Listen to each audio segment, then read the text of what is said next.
আসসালামু আলাইকুম। আশা করি তোমরা সবাই ভালো আছো। Management accounting honours third year accounting department.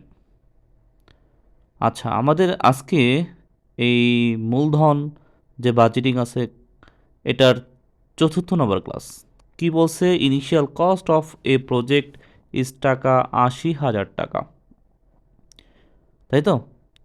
It's expected life is 5 years, অর্থাৎ ৮০,০০০ টাকা যদি ইনভেস্ট করে সে 5 বছরের মধ্যে উঠাইতে পারবে সেটা ধারণা করতেছে আর কি। ডিসকাউন্ট রেট আছে 10%, তাই তো? তারপরে cash flow, inflow are given দেওয়া আছে। আমাদের এখানে সিএফইটি দেওয়া আছে, অর্থাৎ ক্যাশ ফ্লো আফটার ট্যাক্সের টাকাটা দেওয়া আছে। আমরা ৮০,০০০ টাকা ইনভেস্ট করব, 5 বছর সময় নিলাম যে এর মধ্যে ৮০,০০০ টাকা উঠে যাবে। আচ্ছা, আমরা দেখি উঠছে কিনা। প্রথমে আমরা ইয়ারটা নিয়ে আসবো, দেখো। তারপরে 24, 30, 26, 20, 28 এগুলি হাজারগুলি এখানে লিখে ফেলবো, লিখছি। আচ্ছা, এখন আমাদের পিভি ফ্যাক্টর কত দেওয়া ছিল সেটাকে আমরা জানি।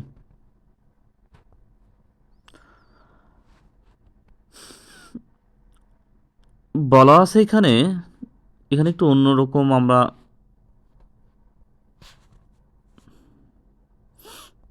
আচ্ছা,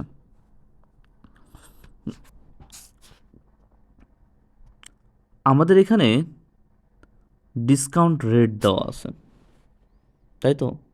এখানে আমরা এভাবে না করলেও পারতাম। এখানে উনি এখানে যা যেভাবে করা আছে এভাবে না করলেও আমরা কি পারতাম, সেটা এইভাবে করব আমরা। আম,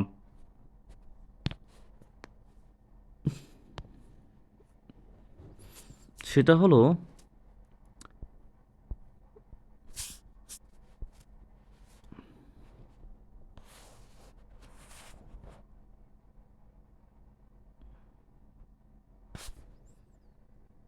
আচ্ছা, ডিসকাউন্ট পেব্যাক পিরিয়ড করতে বলছে আমাদের।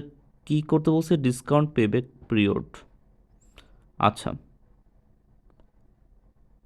আমরা আগে শুধু পেব্যাক মানে কি বলি, পেব্যাক পিরিয়ড করতাম। পেব্যাকটা বের করতাম। এখন আমাদের বলছে ডিসকাউন্ট পেব্যাক পিরিয়ড।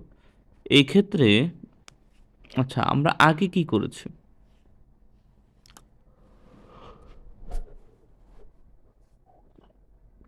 আচ্ছা, পিবি ফ্যাক্টরটা আমাদের বের করে নিতে হবে। পিবি ফ্যাক্টর এগুলো আমাদের কি করে নিতে হবে?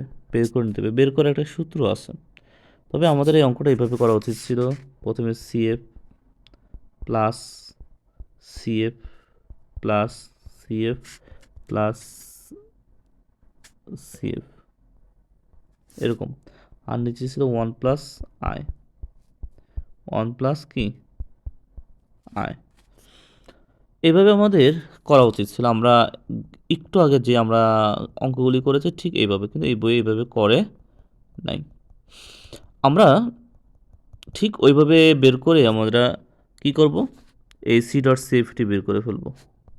আমরা সি ডট সিএফটি বের করে ফেলবো। আচ্ছা,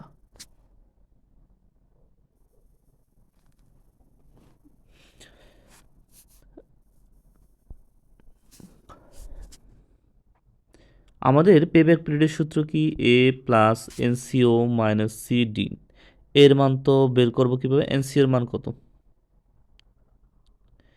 এনসিওর মান ছিল কত? আমাদের ছিল ৮০,০০০ টাকা। এখানে ৮০,০০০ কই? এই ৭৯,০০০ আছে, দেখছো? আমরা ৮০,০০০ নিব অথবা ৮০,০০০-এর নিচে নিব, তো ৭৯,০০০ নিয়ে আসবো, এই যে আনছি। আর এটা সোজাসুজি কত সাল? 4 সালে, যে সেই 4, তাই তো? আর এই ৭৯ নিচে সিএফইটি কত ছিল? ১৭,৩৮৮, ১৭,৩৮৮। এভাবে ক্যালকুলেশন করলে আমাদের বের হয়েছে 4.013। আশা করি বুঝতে পারছো। আমরা এখানে এই যে এখানে যে আহ, কি বের করছে, এখানে যে এনপিবি ইয়াটা বেটা বের করছে, এইভাবে না করলেও পারতো। কথা বুঝাইতে পারছি? এইভাবে না বের করলেও কি পারতো তারা।